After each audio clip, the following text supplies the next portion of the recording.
Take two heroes and put them in each other's world. Make them fight a foe they never seen. In the world they may have been the shit, but now we'll see, because they're in Universal Blender. When you were younger, and actually probably still now, you probably wished you were a superhero, or maybe, I don't know, you love video games and you just want to be in one. Well, today's teens made those dreams a reality, and of course I mean Scott Pilgrim and Kick-Ass. So let's see what would happen if Scott Pilgrim in his fight with Nega Scott swapped places with Kick-Ass in his fight with the Red Mist, aka the Motherfucker.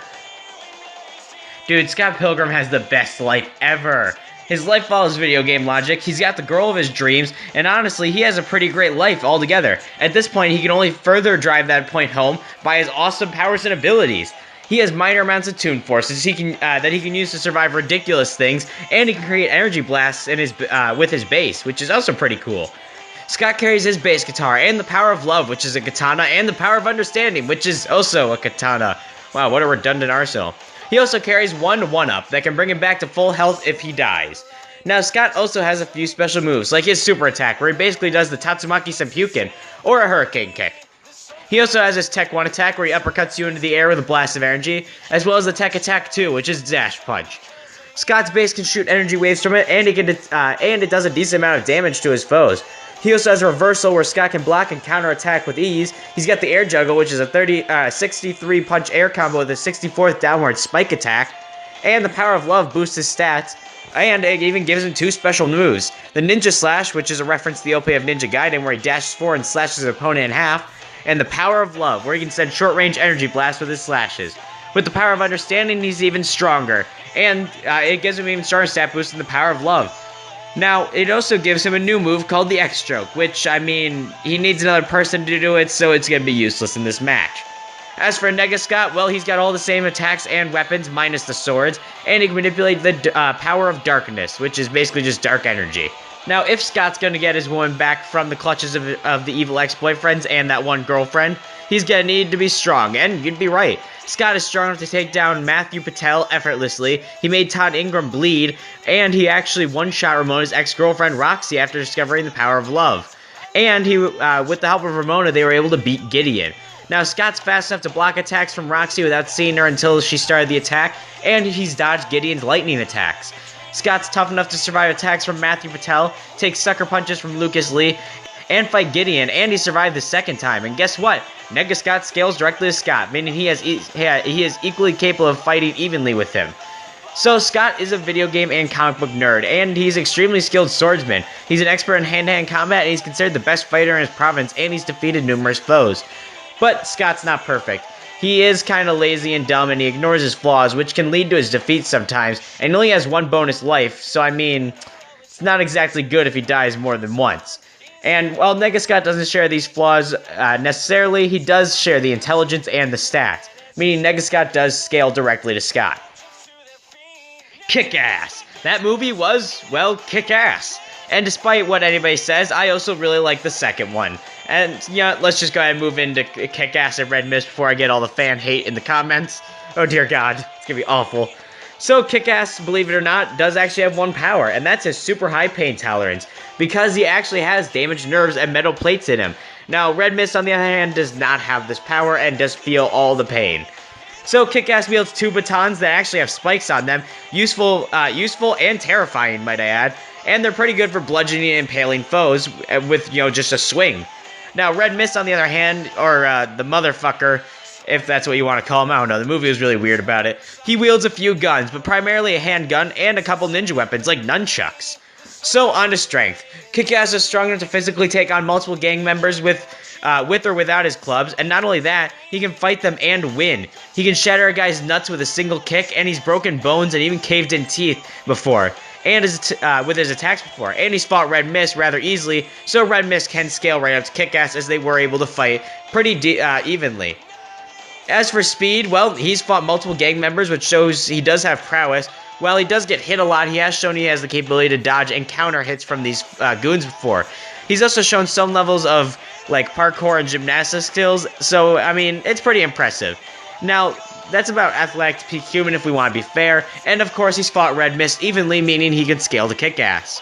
When it comes to durability, Kick-Ass is a monster. He survives some crazy shit like tortures, beatings from his own clubs, punches with brass knuckles, being slashed by a knife, being hit by trash cans, and because of his damaged nerves and metal plates, he can take this abuse and keep going. And surprise, surprise, Red Mist scales to this when it comes to durability as they fought pretty evenly. However, Red Mist does not have the metal plating or damaged nerves, so he will be much more affected by the pain throughout the battle. So, intelligence. Well, these two are dumbass teenagers. While Kick-Ass has at least 6 months of training with Hit Girl, who's a highly trained assassin, Red Mist is mostly self-taught and doesn't actually get very, skilled. And don't get me wrong, both are perfectly capable of fighting people and winning. They're just not exactly Batman. Now we get into their flaws. They're both human and can die from bad enough wounds, or a bullet to the head, or hell, they've both shown they can be overpowered if there are too many opponents before. They're not exactly the most unstoppable people in the universe. Alright, the universes are in the blender, so listen to me speak for a moment while I find the power button. Oh god, it's been so long since I've done one of these. So Scott will be in a battle with the motherfucker, aka the Red Mist, and Kick-Ass will be taking on Nega Scott. Yes, found the power button. Let's find out what happens. Scott Pilgrim is walking through the street at night when Red Mist comes running in from behind and tries to sucker punch Scott, but he ducks and turns around. Red Mist looks at Scott, who gut punches Red Mist and follows up with an uppercut, launching Red Mist in the air. Scott then jumps up and dive kicks down, hitting Red Mist on the way down. Scott lands and starts to walk away, but Red Mist gets up and pulls out his gun and stands there as he fires at Scott, who dodges. Scott runs over and does a slide kick at Red Mist, and before he falls, Scott grabs him and starts to gut punch him. Scott then pulls back his head and headbutts Red Mist, who moves his head and knees Scott in the gut and follows up with a roundhouse kick. Scott stumbles back as Red Mist grabs his nunchucks and swings them around before swinging at Scott, hitting him in the knee with one, and then in the head with his other nunchuck. Scott falls to the ground as Red Mist runs over at full speed and kicks Scott in the nuts. Scott curls up in pain as Red Mist picks him up over his head and throws him against the wall, sending him through the building. Red Mist then grabs his gun and fires a few bullets into the hole in the wall. Scott stands up bleeding as the echo of a bass echoes through the hole in the wall through the night. Red Mist looks over to the wall to see a beaten and bloody Scott playing his bass guitar. Red Mist runs over and tries to punch Scott, but he's launched back by the sound waves from his guitar. Scott then jumps up and does a hurricane kick, hitting Red Mist several times and launching him higher into the air. Scott lands as Red Mist comes crashing down. Scott Pilgrim then sits down breathing heavily as Red Mist stands back up and shoots him in the head, blowing his head clean off. Scott Pilgrim's body collapses on the ground as Red Mist reloads his gun and coughs up some blood. A beam of light shines down on Scott, who stands back up in a perfect condition and pulls out the power of love. Red Mist then looks at Scott and tries to run, but Scott dashes past him and cuts him clean in half. Scott then spins his sword and walks away. Kick-Ass is patrolling the city when he hears some guy screaming. Kick-Ass runs over around the corner to see Nega Scott beating someone up.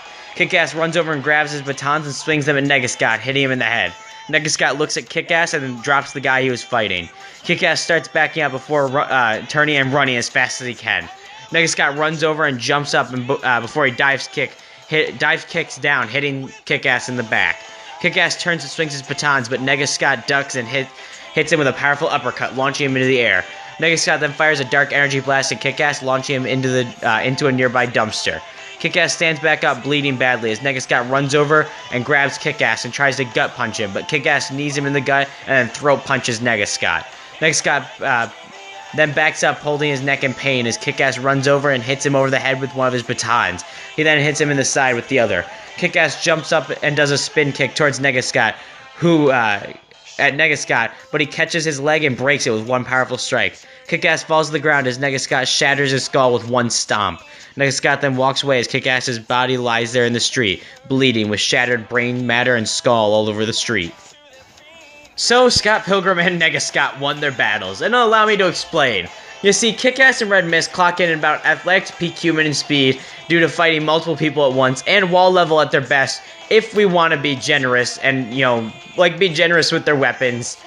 But that's really only to make it less of a stomp. You see, Scott beat Roxy, who beat Knives' dad, who could cut a bus in half. He beat Lucas Lee, who could throw him hundreds of feet, as well as the other X's, giving him pretty high power, clocking at about large building level. And speed-wise, Scott's fast enough to react to someone moving so fast he couldn't see her until her attack had started, and he's dodged lightning. and Nega Scott scales directly to him as they're equals. So I mean, it's pretty cut and dry to see how Kick-Ass and Red Mist stood zero chance in either of these fights. Plus, you throw in some special moves, stat boosting equipment, and Scott's extra life, and it's simply game over for Kick-Ass and Red Mist. This is simply a fight they could not win. Next time on Universal Blender. You know what's an overdone match? King DDD versus King Bowser.